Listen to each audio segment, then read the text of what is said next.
giving up? Are you doing that? Alam niyo po ba, simple sa isang matuwid na tao, sa isang Kristiyano gusto ng Santong Espiritu, posible na karanasan niya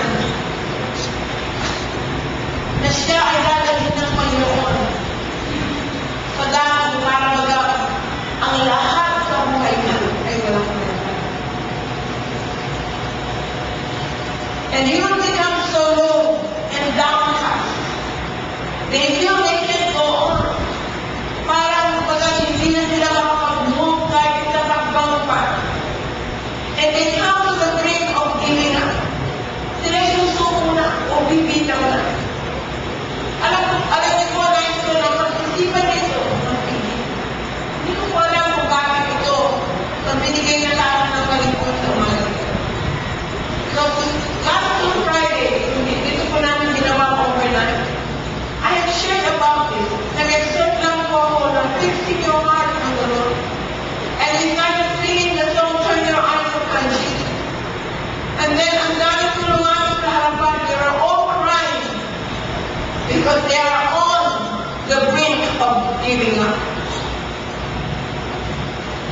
Ang point sa salita sa mga mananampalataya. Mananampalataya that who love the Lord Jesus Christ. Mananampalataya that they have walked so closely to the Lord. Alam nila ang puso, alam nila ang kaisipan ng Diyos. Sila na ipagbaka ng napakaraming beses sa panalangin. Kanilang naranasan ang milagro magpapala kaputihan ng Diyos. Nakita nila ang tagumpay, patuloy na tagumpay ng kanilang buhay. Ang mga tao ito, these are people that are dedicated to the Lord. Yeah, they are also dedicated to the Lord's work. Sa kanilang ministry, they present themselves a living sacrifice each day. Alam mo, ginagawa nilang ginagawa.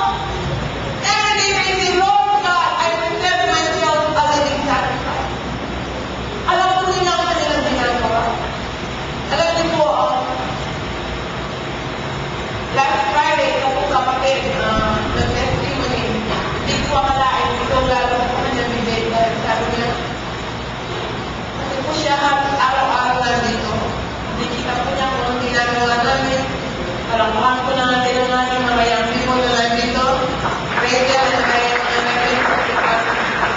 Alam niyo po, si young people are being trained, marunong na sila mahugas ng plato, amen? Marunong na po sila mag-scrub ng floor, hallelujah. Nakakapag-isip po sila matulog na walang aircon. Kung ito po dinadaya nila ako sa government, hindi nila yung aircon na ito awat sa ating tao. But anyway, araw-araw, kung anong ginagawa namin dito. At lumabas po sa kapatid dito, sa kanyang testimony. Hindi ko po alam, sabi niya, kung makayanan ko ang ginagawa ng ating mga pastor. I'm not saying this to live myself, okay? Huwag niyo po ako understand. Ang ginagawa ko po, one time, aga-aga naman niya, nag-stay po siya, alas 9 ng umaga. Umuwi po siya ng alas 8 ng gabi. Nandiyan na po siya, nakaupo sa sofa. Pinagmamakla lang namin. Nanisita siya. Naupo po siya. Maghapon po yun. Iiwan ko siya pag may meeting ako. Tatakbo po ako ng Bulacan. May meeting sa Bulacan. Magabi ko po galing Bulacan. Kakain lang, tatakbo na naman po sa main card. May meeting na naman po sa main card. At babalikan ko po siya ng mga about 4 o'clock in the afternoon. Pero sabi ko niya sa akin, hindi ko kaya ginagawa siya. Yung umaga parang mag-pray ko. Tapos ang daming labas-pasok ng tao niya. Pero pag nag-entertain sila, ang daming kinakausap, ang daming pinag-pray. Tapos, sabi niya gano'n, yung mga nag-pray mo pa dito, sabi niya gano'n, hindi ko kaya. So, ang kapatid na to, lumabas ko sa kanyang day na, kung alam lang po namin, alam niyo po, hindi po namin inaano ang aming ginagawa. We are doing this because we love God. Si Pastor, nandun po, everyday nandun po nag-iimpake na. Kahapon po siya hindi natutulog dahil mag-given already 5 to 6 days. Para may impake ng lahat by himself. Kasi po ay maghahanap by himself dahil hindi po natin naantay ng kapatid doon. Kumita meron silang 2 or 3 jobs dahil mahirap po ng buhay kami. Pagpurihin po ang Diyos nung pagbalik po sa Amerika. Yung mga kapatiran natin doon, marami pa po ang natira sa 4 na, alam niyo po yung 4 na hindi siya naunawaan, ayaw po siyang uuwi dito sa Pilipinas. Diba? Nagalit sila, sabi pa, wala ba tayo pinagawa yan? Ang ayaw niyo akong umuwi sa Pilipinas. Hindi pa minmaw ko, hindi na nakapunta. But you know yung mga natira, they told me here, nung natin si Pastor, sabi nila, Pastor, don't worry about us. Magpahinga kayo, strengthen yourself, relax. Kami po magpapatamis kami sa hindi ko magpahinga tayo. So when we got there, those people have encouraged you. At siya po ay full of encouragement from those people. Now, they are trying to work together to pull out the ministry. At ngayon po ang ministry, the Lord is blessing it because people na nila are one with the Lord and with their pastor.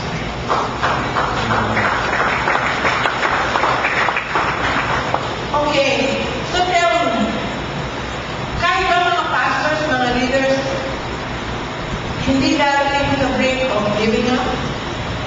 Alam niyo po, madalas, lumalabas sa bibig ko, dahil sabi ko, guilty yung maghanap buhay, mas gusto ko pa kumita. Regular attender na lang katulad niyo po. Yung linggo nandiyan kayo. Then the whole week, kasama niyo mga pamilya niyo. Then the whole week, naghahanap buhay kayo. Nakakatulog kayo ng mga araw paggabi. Nakakagising kayo sa gusto niyong pag-gising o kaya sa time ng pagtrabaho niyo. And yet, you are enjoying your family, everything. You are not owned by people. Then, may sinasabi ko, minsan parang pag-aari ka ng tao eh. Many times, hanggang 4 o'clock, tanungin niyo po si Miriam. Si Joy na lang. Hindi kayo maniwala kay Joy, Miriam na lang. Okay? Hanggang 4 o'clock po ang bisita ko siya. 3, 4 o'clock. Hindi, mas kabataan day long. My life is not my own. Kahit ang buhay niya, nandun siya sa Chicago, is not his own. But there are times that you come to the point of giving up. You have experienced the Lord, His power, His anointing. You have walked closely to the Lord God. You have offered yourself a living sacrifice.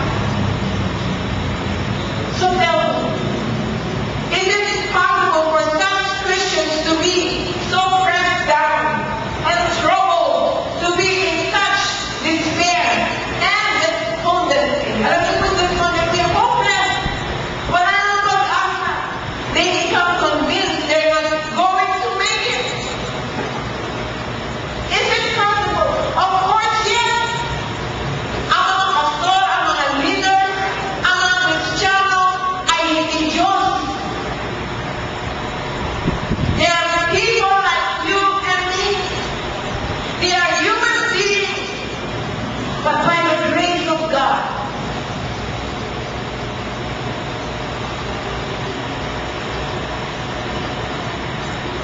yes, dumaan po sa brink of giving up. Now let us consider Job. A man whom God wisely, whom God Himself called perfect and upright. Hindi ba? Yun po ang sinabi. Sabi po ni Lord, He is perfect and upright. So in Job chapter 1 verse 1, ano po sinasabi doon? In the land of Uz, there lived a man whose name is Job. The man was blameless and upright upright. He feared God and shunned evil. Alam mo po, the word shun, ang ibig sabihin doon is, he avoided evil. But now, Job faced the crisis of his life. At kung nangyari sa buhay ni Job, nawala in just one day, ito pong nawala ang kanyang buong pamilya, namatay. Lahat ng kanyang pag-aari, nawala. At ang buo niyang katawan ay napuno ng pigsa. Alam niyo po yung ako po, si Ayla. Nagkapigsa mo siya dito, no? Dumating siya dyan, sabi niya, pigsa, ma'am, pigsa. Imagine, isang pigsa lang. Ganun na po yung paglakad ng ako po. How much more Job? Puspos siya. Puno siya ng pigsa. Mula ulo hanggang paanan. He had come to a place where he could not take any more suffering. Bat-bat na siya ng kahirapan. Bat-bat na siya ng hindi niya naunawaan ang nangyayari sa kanyang buhay. And he cried out. Ano po sinabi niya? Chapter 6, verses 4, 8, and 9. Ano po sinabi niya? For the arrows of the Almighty are within me. The poison thereof drinketh up my spirit. The terrors of God will set themselves in array against me. Oh, that I might cast my request, and that God will grant me the thing that I long for. What do you long for? Right this moment. What do you long for? Hello? What do you long for? Ano kaya yung pagnasa natin ngayon? Ano kaya yung sigaw ng puso natin sa Panginoon ngayon? Hello? What do you long for? Anybody? What do you long for, Bart? What do you long for? Ano? Ano? Okay. Okay. Even that it would please God to destroy me. Imagine that. Even if it would please God to destroy me. Kung ang kasiyahan ng Panginoong Diyos ay ang ako'y masira o kaya ako'y wasakin niya. That He would let loose His hand and cut me off. Do you see the heart of Job here? Hello? Tayo kaya? Sa gitna ng mga ganitong mga pagsubok na hindi na natin kaya, ano kaya ang lumalabas sa ating mga puso at bibig, damdamin at pag-iisip? Nanunupaan na. Job was saying, I have only one request, is to die. Even if God will kill me, I tell Him, God cut me off. Siguro kaya niya nabanggit ito, no? Agi lang dito. Kaya mapahiwalay siya sa presensya niya. Ito ba yung mga katulad din yung mga sinasabi natin? Lord, sabi ko, yet the scriptures testify that Job had no sin in his life. She was with him. He stood as a perfect as any man could be before God. And yet God allowed him to go through such despair that his life become unbearable. Random nights are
na tinatawag na mga supporters na pwede mag-alin sa kanya.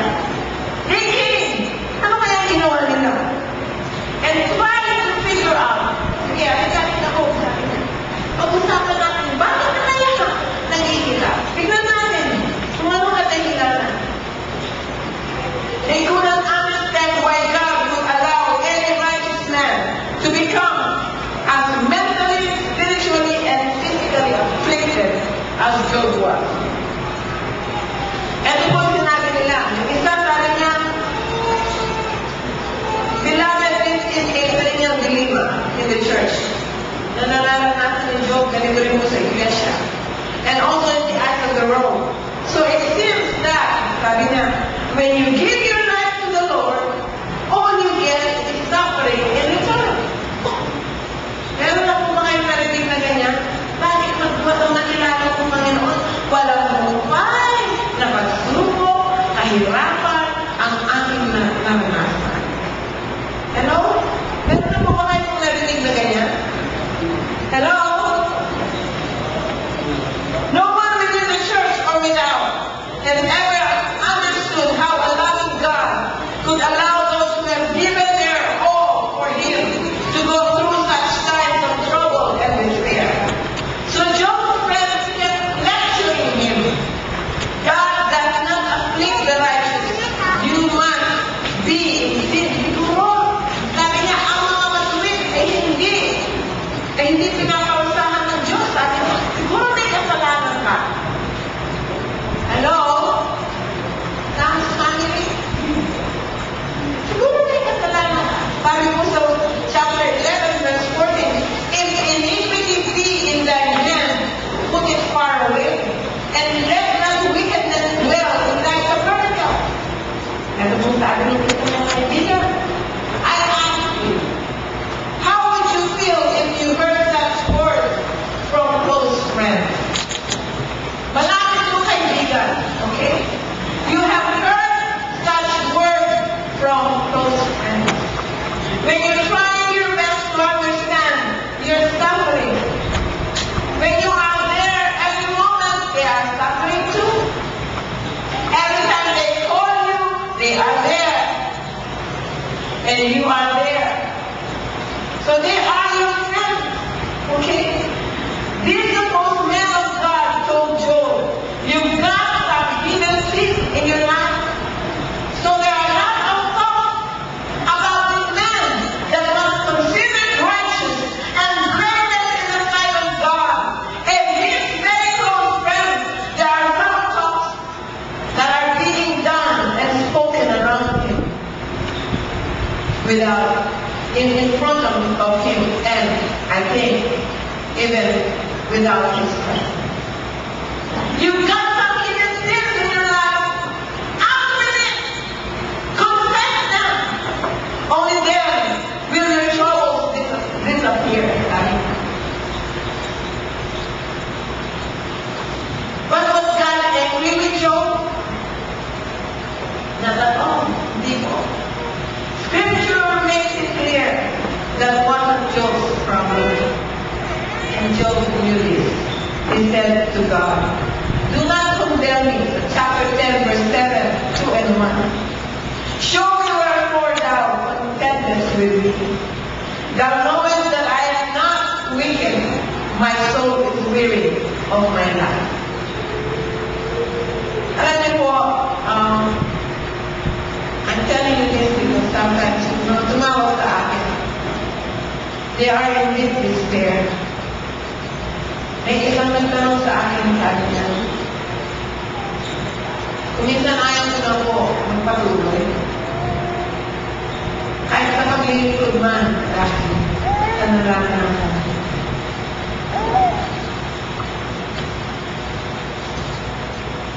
Bakit sabi niya, ang hirap po pala? Yan yung masabi sa kapatid na to. Naranasan niya, naranasan ko at in-greater level ng degree ng kakilatan. I-recognize ko siya. Just rejoice. Remain in the program of God. Keep walking. Keep fixing your heart on the Lord. God is about to do Yung isa po, sabi ko, you have sabi ko, you have a deeper calling sa Panginoon. That's why God is permitting you. Kaya lang po ako minsan, kaya sinasabi ko, hindi na nakikita. They tend to be rebellious. But if your heart is for the Lord, you will keep on the program of God. And you will walk along the way with humility, waiting for God's deliverance and revelation. But if your heart is not right before God, you will let go. And finally believing that the rebellion in your heart, which you are rebelling against God, will lead you to delusion. Alam niyo po yung delusion? Hindi ka na makuha ng Panginoon, tuloy-tuloy na pinapaalalamin ka ng Panginoon, at hindi ka na niya talaga makuha magbalik sa Kanya. Alam niyo po, kahayaan na lang tayo ng Diyos na maninglang tayo ng ating sariling pagre-rebelde at ng mga salita ng Diyos. Okay. Ito po mga complaint ni Job, okay, before the Lord. I want to read them before you. Hast thou poured me out as milk, and curdled me like cheese? I am full of confusion. In other words, sabi niya, Lord, you've stirred me, you've stirred up my life, and I'm going sour. I'm totally confused now. So chapter 13, verse 24, sinasabi niya, wherefore hidest thou thy face, and holdest me from thine enemy? God, you've taken my children, my family, everything I have. Why have you made yourself my enemy? He started questioning God. Pero po akong alam, he questioned God. Sabi ni Lord, dadalhin niya ako sa basta nito. At ngayon, hindi nangyari. Ba't ako ngayon ay nakauwi? Kaya sabi niya, pag-uwi ko sa Pilipinas, ako ay magbabasay. Alam mo ba, sabi ko, sigurado ka ba, nung bago ka nagpunta sa bansang yun, sigurado ka ba na ang Diyos ang nagsabi sa'yo o ang iyong sarili? And then ngayon, magbabasay ka dahil hindi mo nakuha. Chapter 16, verse 16, my face is foul with weeping, and on my eyelids is the shadow of death. My eyes are red from crying. My face is like a dead man. Have you ever come to such a point in your walk with Jesus? Now, secondly, let us consider Jeremiah. Jeremiah, he was called the weeping prophet. Jeremiah had the fire of God burning in his bones. Ang init, ang nagliliyap at simbulan ng damdamin, hindi lang sa kanyang puso, kundi sa kanyang buong pagkatao. Sabi nga, hanggang sa kanyang buto. He's so on fire for God. This holy man walked with God and was fearless before men. He is so bold. Siya'y matapang. Walang takot kahit kanino man kundi lang sa Diyos. He had an ear attuned to heaven. Very sensitive po siya sa dealing ng Espiritu Santo sa kanyang buhay. He had a direct pipeline to the throne of God. Direct po sa trono ng Diyos ang kanyang pag-ibig, ugnay sa ating Panginoon. No one could stand against His power and authority. Yung spiritual authority ng Panginoon ay ating makikita sa kanyang buhay. He shook his listeners to the core. Yet Jeremiah also came to a place of total despair. Siya po'y dumako sa dao na siya'y wala ng pag-asa sa kanyang buhay. Hopeless. The Lord allowed him to experience this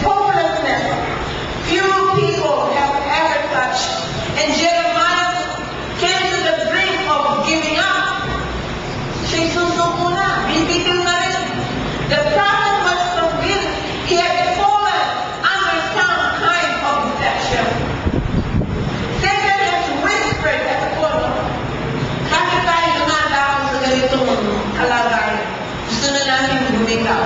Alam niyo po, ang diablo, tandaan niyo, hindi siya titigil. Lalo na kapag ikaw ay nagagamit sa Panginoon. Lalo na kapag ang pagnanalo mo ay para sa Diyos. This church is praying for revival. And we are praying that this church will be a praying church. I pray for more intercessors. Pag ganyan po ang pagnanalo, halimbawa po, in your personal life, lalo magpakalapit sa Panginoon, hindi po tayo titigilan ng diablo. Yung mga guards, yung mga pana ng mga sinungalingan ay palagi nang ipapadaan dyan sa aking kaisipan. Ito po nangyari kay Jeremiah. Satan whispered to him that he was being rejected and mocked because he had been deceived by God. Imagine that. Pumasok ito sa kaisipan ni Jeremiah. And then Jeremiah 20 verse 7, ano po na doon? Oh Lord, thou hast deceived me, sabi niya. And I was deceived. I am in derision daily. Everyone mocked me. Nakinig po siya sa mga negative na mga bagay. At pinapadala sa kanya ng job. Alam niyo po, as a pastor, as a leader, even leaders, even Christians, kumitan po, ang dami mga negative na report na maririnig mo. Not even that, even negative thoughts because of the negative report. You know po, ako, one day, I was inside there and I just sang this song, My God, you are my God, you are my God, and I will sing the earnest. The more I hear more, the more I worship God.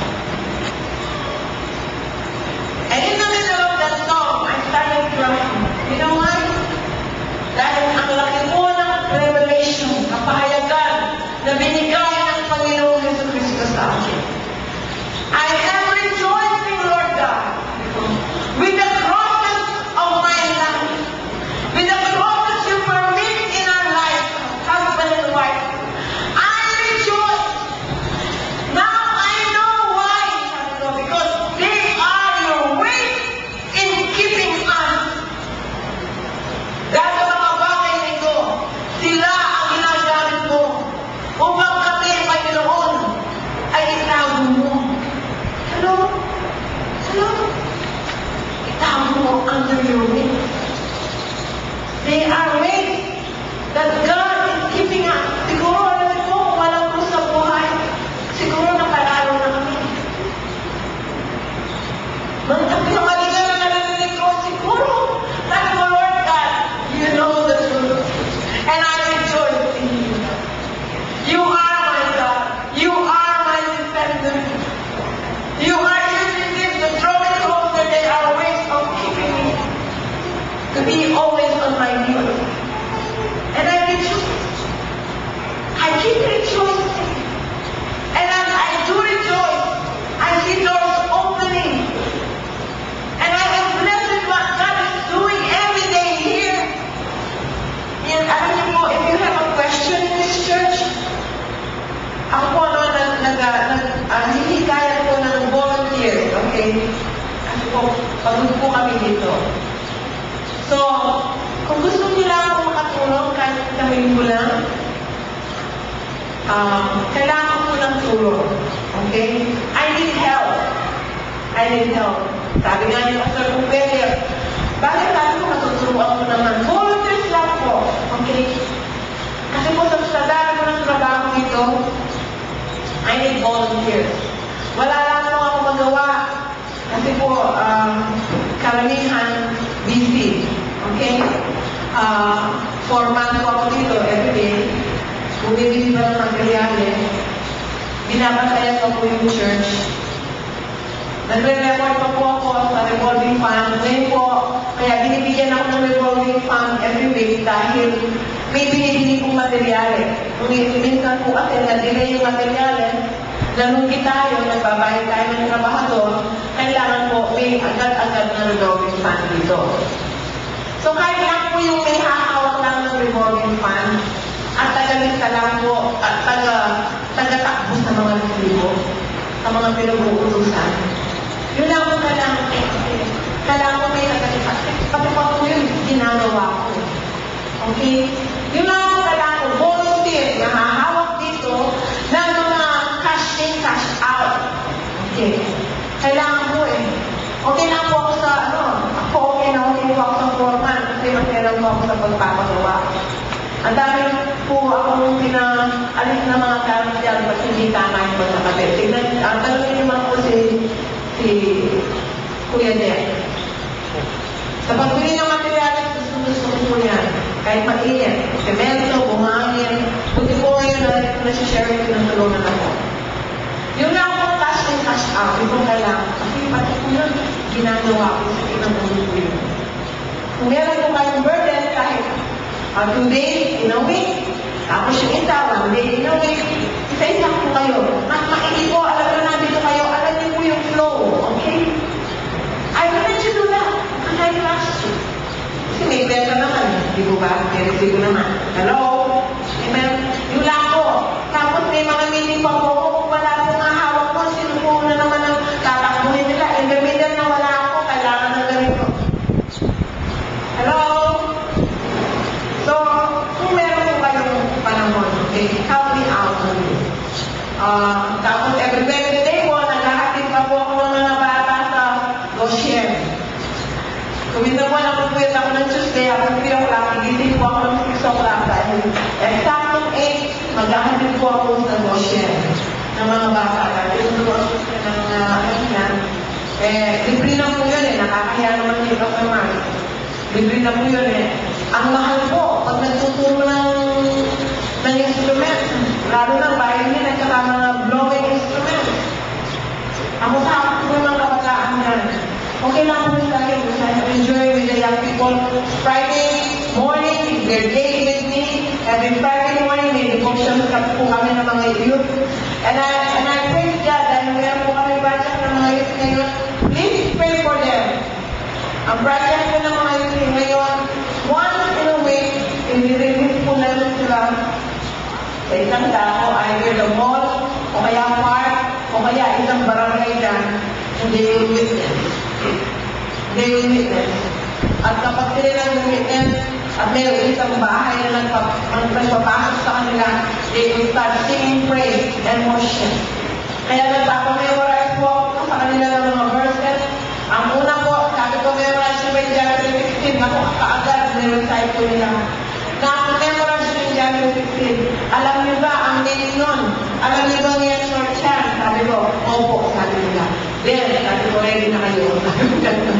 So, i-release po namin sila, and then one house will open their house to them.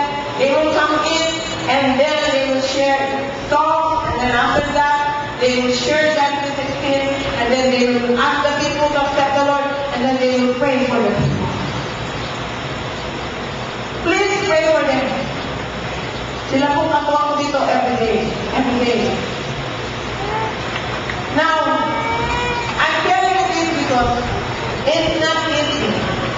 And I know some of you, you are in this kind of giving up the situation.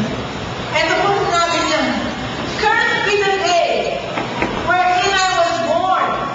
Ito po ay nandun sa verse 14 to 18. Cursed be the man who brought tidings to my father, saying, a man child is born unto thee, making him very glad. And let that man be as the cities which the Lord overthrew, because he slew me not from the womb, or that my mother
by God mightily, di ba?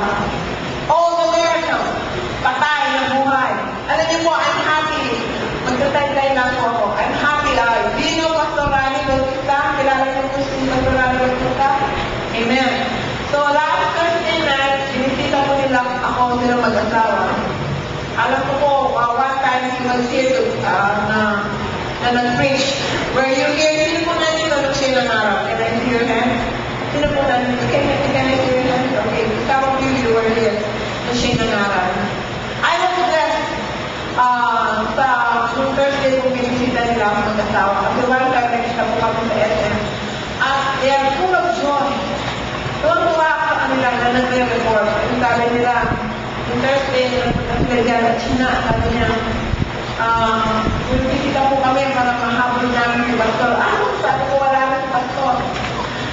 Umalis na siya ng Weber, sabi ko. Well, anyway, hindi kayo paas kayo. And nag-share po siya sa akin, sabi niya, naalala niyo po, sabi niya, nung nagpunta ako sa Europe. And I asked for forgiveness, and then I asked you to bless me. Kayo na-bless niyo ako kayo dalawa ni Pastor, sabi niya. Oo, sabi ko gano'n. Alam niyo po, magpasimula na ng gabi yun. After a month and a half, nagtatrabaho, kasi po nung sumuntahan nila kami, talaga they are on the brink of giving up. Nawala po ang lahat nila, kataya po ni Home. Nawala yung bahay, nawala ang sakyan. Pati mga churches nawala po. Wala na po silang church. And then, so that night we prayed for them, and we asked God to bless them. After 1 month and a half po ng prayer na yun, sabi niya, si Jello. Jello ba? Pangalan niya?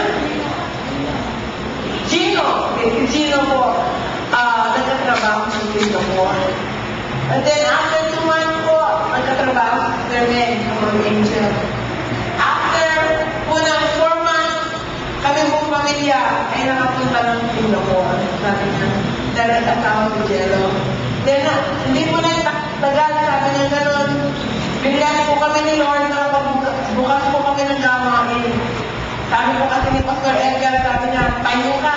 Magbalik ka sa ministry. Sabi ni Pastor sa kanya, huwag naman nakilig ganyan. Sabi niya, tumayo ka. Mag-start ka ulit. Sabi niya, so nag-start po ako ulit. Alam niyo, China, sabi niya, sa university, tatlong classes, 3 classes of college students ang hawak ko na ngayon. Yung church ko sa San Antonio, sabi niya ngayon po, puno na pong tao yung church. Alam ka mo na ako ng Panginoon. Not only that, ito pong nangyari sa kanila, sa kanya, tinuruan ko yung mga young people. Sa kaya na ginagawa niyo, sabi niya gano'n. Di ba, napag-usapan namin ni Pastor yun about the Simple Church, kasi po, may ina-attend doon si Pastor na training sa Amerika about the Simple Church. So, ginawa ko yun, sabi niya gano'n. Now we have 21 Bible studies going on every week na young people na kumahawa. At meron yung namatay sa baryo. Ito po, namatay. Isang tao namatay sa baryo. Agad po, dumating doon yung mga young people. Nag-gather sila. They started praising and worshiping God, sabi niya gano'n.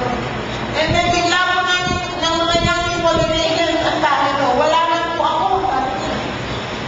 8 minutes na siyang dead. Alam niyo po ano nangyari, sabi niya, nabuhay yung patay. At twice nangyari ito sa baryo. Now the church is filled with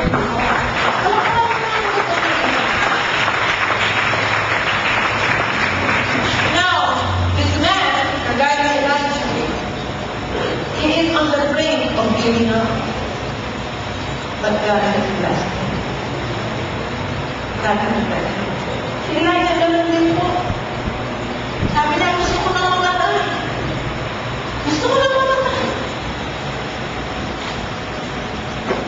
Habang iniwan siya ng Panginoon at nawala na ang presensya ng Diyos sa kanyang kalilihan.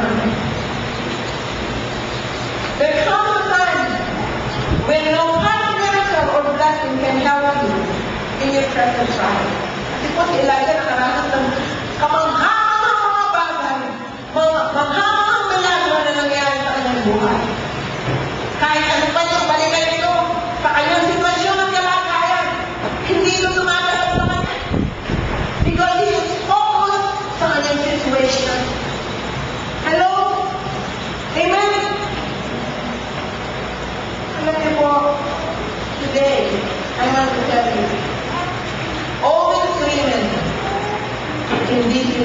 nananatili sa sitwasyon ng piling. Okay, basahin niyo po ang Biblia kung saan ang mga kwento ng mga tao. Did they remain giving up or did they give up? Sila ba'y bumili? Sila ba'y hiniwala? Sila po ay bumili. And what happened to them? They fixed their eyes on Jesus. At sila nagpatuloy sa pinapagawa ng Panginoon sa kanila. Hello? Sila nagpatuloy sa pinapagawa ng Panginoon sa kanila. Sila nagpatuloy. They focused on the goal. Sa pinapagawa ng Panginoon sa kanila. They did not turn to the left. Ano yung left? Mga bagay na pwede makasira sa kanila. They did not turn to the right. Ano yung right? Na sobrang magpaparang yung lang sila nakapingin na pwede rin makasira sa kanila. They focused their eyes on Jesus alone. On Jesus alone. Ako'y natutuwa one time. Nausap ko sa pastor sa Sky. Sharing lang kami. Sabi niya gano'n sa akin. Kanina, sabi niya, huwag kang mag-alala. Ang lahat ng bagay ay dito. Ngunit, ang sa Panginoon ay manalo.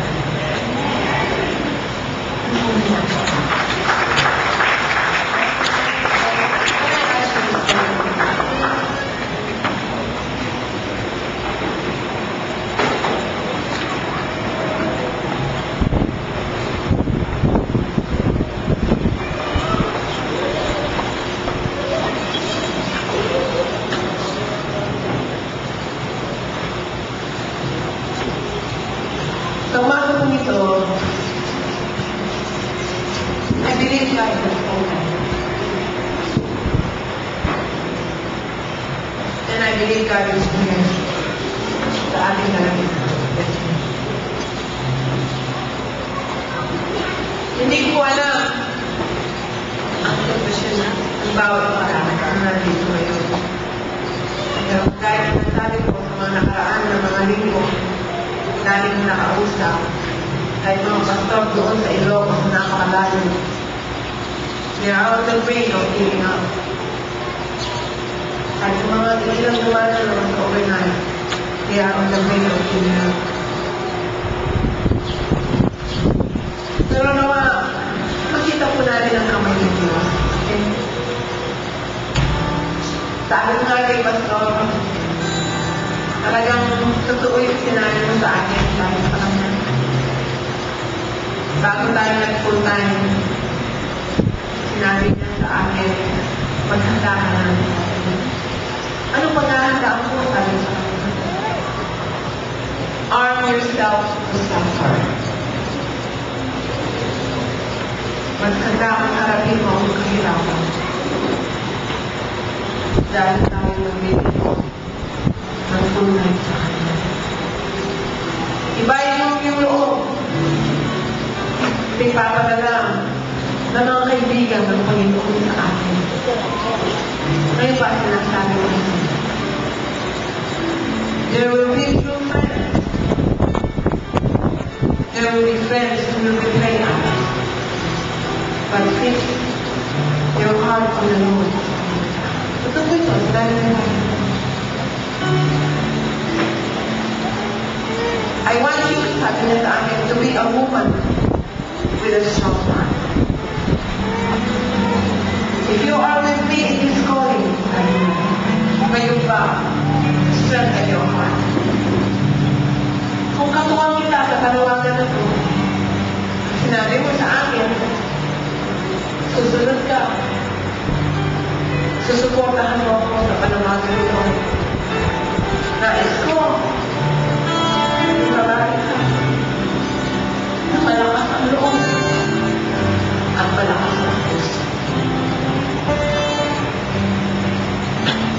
Ganun pa ba natin?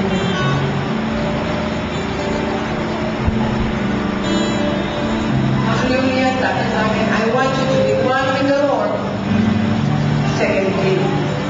to be one with you along the journey. Alam niyo po, sa habag, biyaya at tulong ng Diyos, sinikapan ko po ang gawin.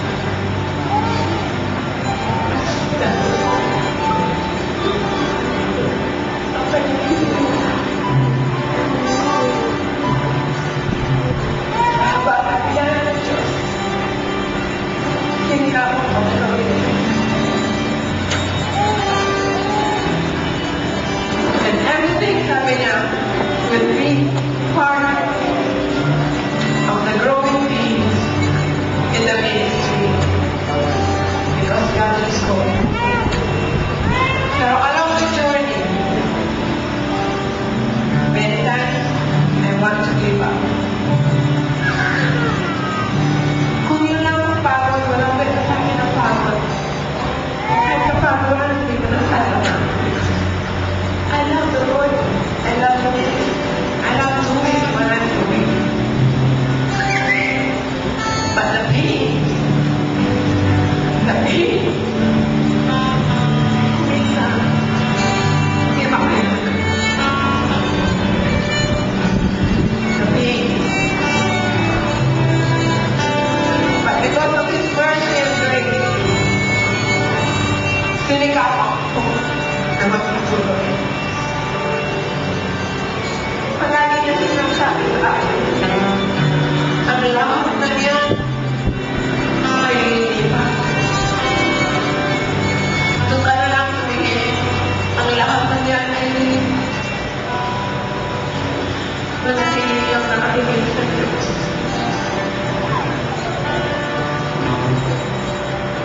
Manatili ang nakatingin sa Diyos. So today, hindi ko alam kung saan kayo ngayon. Maybe you are laughing. Maybe some are crying. Maybe some are rejoicing. Maybe some are mocking. I don't know. But God today is our witness. Siya ang witness natin. Siya ang nandyan. He knows our intentions. He knows our hearts. He knows our desires. Alam niya ang inyong nararanasan. Alam niya ang inyong mga katanungan. But today, kung kayo nandito sa sitwasyon na ito, just ask Him not to give up.